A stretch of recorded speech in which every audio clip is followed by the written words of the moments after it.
In this tutorial, you'll learn how to add a GIF to your Google site. To get started, select the blank site option.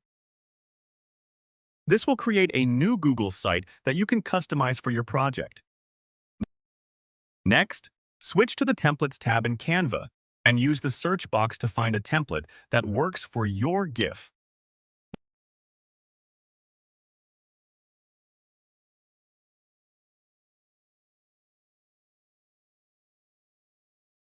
Once you've found one you like, click Customize to make changes to the template.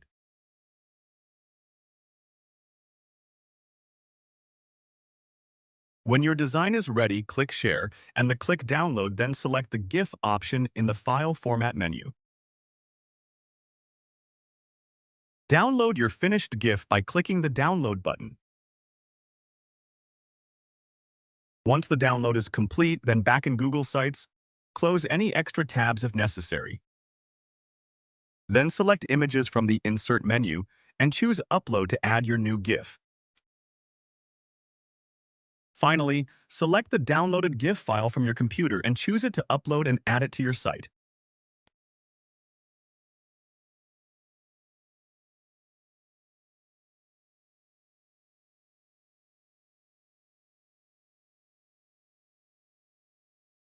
You've successfully learned how to add a GIF to your Google site.